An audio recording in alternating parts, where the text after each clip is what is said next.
जी, अचानक से विचार बदल गए हैं आप लोगों के, ऐसा कारण क्या है? ब्रजेश भाई, अचानक से विचार नहीं बदले। गंभीर विषय पर आपने चर्चा शुरू की है और चर्चा का प्रारंभ संघ के साथ जैन के संवाद के साथ शुरू किया है।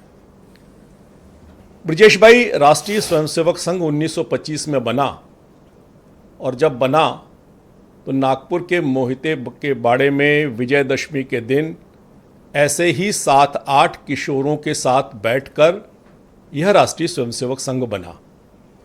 यानी कि विचार का प्रारंभ भी उन्हीं किशोरों के साथ हुआ जो आज पुष्ट होकर सारे देश में अपनी विचारधारा को राष्ट्रवाद के आधार पर पूरे देश के गौरव के साथ भारत का नाम दुनिया में ले जा रहा है।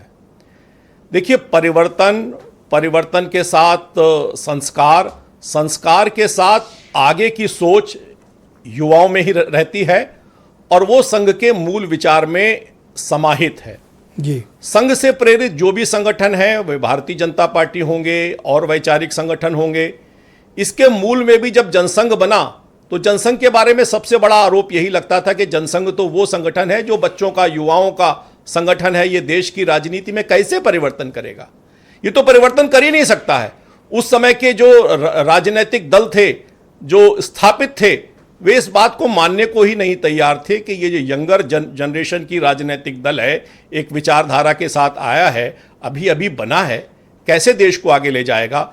तो मुझे लगता है कि जो राजनीतिक विचार, जो भारत का विचार हमेशा यंगर्स के साथ देश के परिवर्तन की राह दिखाता था, वो सतत जीवंत है और उसी को लेकर लगातार भारतीय जनता पार्टी के राजनीतिक नेतृत्व उसे स्वीकार करता रहा है, आज भी स्वीकार कर रहा है। निश्चित रूप से जो संवाद है, संवाद सनातन परंपरा का अंग है। संवाद हो, शास्त्रार्थ हो, तर्क हो, वितर्क हो और उसके माध्यम से भारतीय जनता पार्टी नई पीढ़ी के लिए खुद को बदलाव के लिए तैयार है? आप अपनी विचारधारा में परिवर्तन करेंगे? निश्चित रूप से हम उस सनातन विचारधारा के हिमायती हैं, हम उसके आलंबरदार हैं जो शास्त्रार्थ पर ही विश्वास करती है।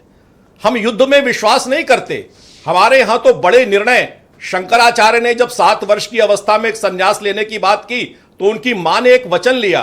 ब्रजेश भाई, गंभीर चर्चा हो रही है और इसीलिए मैं पूरी गंभीरता के साथ बिना किसी राजनीतिक गंभीर चर्चा में आप सिर्फ अपना अतीत बता रहे हो। नहीं, मैं अतीत के साथ बच्चों के भविष्य पर चर्चा के लिए मैंने डिबेट रखी। मैं अतीत के साथ साथ वर्तमान में जो होने वाले, जो उनके लिए मार्ग प्रशस्त करने वाले हैं, उस पर भी मैं बात कर रहा हूं। कल ही हमने देखा है कि योगी आदित्यनाथ जी ने उत्तर प्रदेश के अंदर एक समन्वित युवा नीति पर लोगों से बात की है। उन्होंने कहा है कि युवाओं की आकांक्षाओं के अनुरूप हम इस नीति को लाकर उत्तर प्रदेश में इन युवाओं के साथ उत्तर प्रदेश के बदलाव की कहानी को लिखेंगे। लगातार संवाद के आधार पर आगे की भविष्य की आकांक्षी योजनाओं को बनाना, समस्या का अभी आप जनरेशन जी के लिए कम फिक्रमंद हो।